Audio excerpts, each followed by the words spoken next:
How's everybody's families? Good. How's yours? How's your new one? Oh my goodness gracious. Coolest, most special thing I've ever been a part of. One, I can't be able to start this without saying my wife, absolute superstar.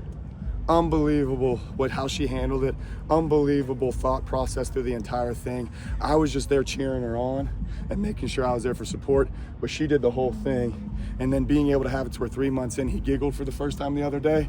She was like, we threw a touchdown in a national championship game. It starts to be able to put things in perspective about being able to make sure that the first thing that you have to be able to look at as these young men is they're young men, they're not football players. And being able to make sure that we can be able to surround them with love and care and really uplift them to be able to make sure that they know that, and then we can get them to be able to be great football players too. How are you handling that, having to be down here and you have a new one? Well, the best thing about it is that I was born and raised in a football family. I've been in football for 36 years.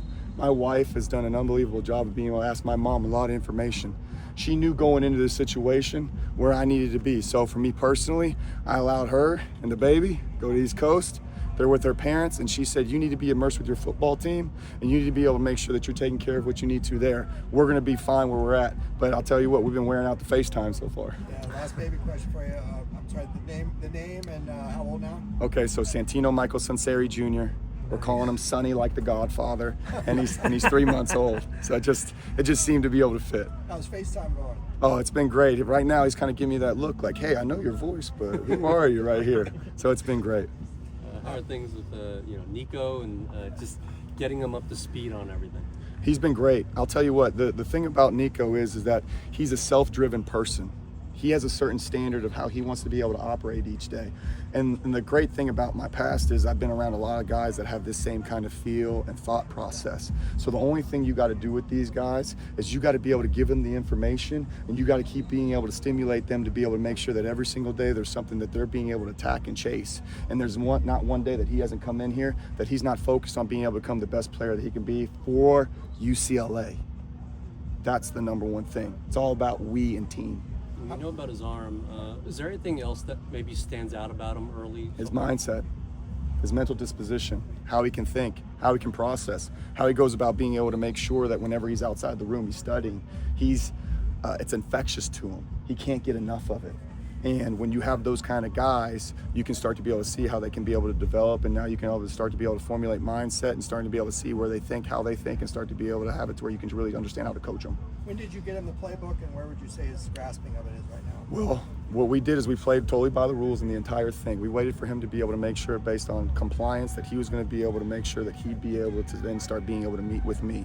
Whenever he started to be able to meet with me, what people don't understand, my first job that I ever took at James Madison, I got hired late May because the Division I AA's got pushed. So I didn't get there till June. I had Cole Johnson for 2 months, and he went 41-4. And 48 touchdowns overall. It's not about how much time that you have with these guys. It's about how you utilize the time based on what they're able to think and do. So the biggest thing that we have to be able to do is make sure that we can cohesively make sure that we're surrounding him with what he needs to be able to do to make sure that he's able to consistently learn. And it's not about us being able to install the offense. It's about being able to make sure that it's not too much too fast to where he can be able to grasp it, because we're not playing next week. We're playing in 3 weeks. It's still a ton of time for us to be able to utilize. How many first-year quarterbacks did you have? It's been quite a few, right? So every single year that I've had my own room, I've had a new quarterback, and I've had to train that guy every single year. So this is nothing new for me. My last 4 were all first-year guys with me that I only had for an amount of 2 months or 6 months. Speaking of, you touched upon some of it, but what are the keys to hitting the ground running with those guys? I mean, I think you've touched on some of that, but anything else? I don't know if I can give you all the secrets and then I give away my stuff. But no, it's about being able to make sure that you're giving those guys information. It's about being able to have it to where, as much as they're self-assessing themselves each day, you're self-assessing yourself as a coach. And being able to have it, did I articulate this the right way? Is he receiving the information? Because it's not about what I know. It's like I told you guys previously, it's what he knows and what he can apply. And so the biggest thing is making sure that you don't overload the computer and it shuts down. You want to make sure that you're consistently being able to give it data that he can be able to make sure that it's ready to be able to have it to give you the information you need when you need it. Speaking of the playbook, what kind of offense are you bringing to UCLA without being too specific? Nice balance of pass and run. Yes, sir. And then how are the players adapting to that? Well, the thing with us is that what I wanted to do in my career is I chased knowledge and wanted to be able to get around as many different coaches as I possibly could to be able to see what made them so special and being able to get to the chance that they were. And I wanted to be able to take what I felt like were the great things that every single coach did and kind of combine it into one offense. So when you're talking about what offense that we're going to be able to bring, it's everything. We're going to be able to make sure that we're going to be able to stretch the field vertically and horizontally to be able to make sure the defense blade guards every single blade of grass. But specifically to our system, you got to be able to make sure that it's conducive to your players. So our system adjusts to what our players can do. Our players don't have to adjust to our system. Does that mean you're constantly evaluating them out here and then kind of making tweaks? Yes, sir. Every single day to us is being able to make sure that our guys are understanding and putting them in the best scenarios to be able to have success. So after each day, you have to be able to, as a coach, be able to go in and to assess, did I put these guys in the best situation to have success? And did I allow myself to then be able to then self-assess and be able to change up to be able to allow it to be able to now fix the things maybe from the day prior? I think 2 more questions. Jack Peterson, I think, called the offense elusive. Do you agree with that? And what does that mean? If so, what does that mean to you? I think Jack is just talking about he lost a little bit of weight and he's starting to be able to get a little bit of twitch to him, right? And he's getting a little bit elusive, and that's what we want our guys to be able to do. We want them to be able to feel empowered in this offense. I'm not telling them what to do. I'm teaching them how to be able to handle situations.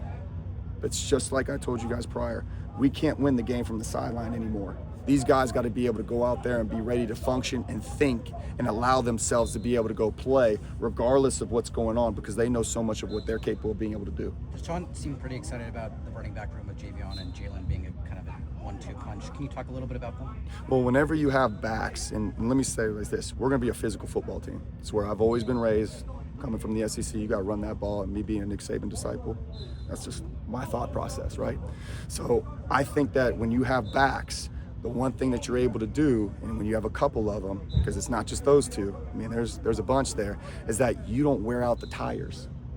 So whenever you have it to where you can be able to have a bunch of guys that are being able to split the carries, it allows those guys to be able to stay fresh. And as those defensive linemen are playing 40, 50, 60 snaps in a game and you get into the fourth quarter, those guys are a little worn out. So then whenever you put a guy in with fresh tires, then he can be able to have it to where he's running. Maybe he runs through a couple of those tackles. Maybe he's able to be able to continue to be able to play at a different speed than those guys in the game. So that's what we want to do. We want to be able to put our guys on the field, allow them to be able to play as fast as they can and as fresh as they can, and while building depth. You got 2 other new quarterbacks in your room, Pierce Clarkson, Madani Amaliava. Yes, sir. What stands out about those two at this point? Really good workers. Really good workers. They're guys that are smart. They understand the game. They can be able to take tough coaching and be able to have it to where they don't allow it to affect them. They're worried about the next play. They're constantly being able to try to figure out what they can be able to learn next. They're very driven guys. I've really enjoyed being able to have them in the room. Thank you. Thank you guys. Be blessed.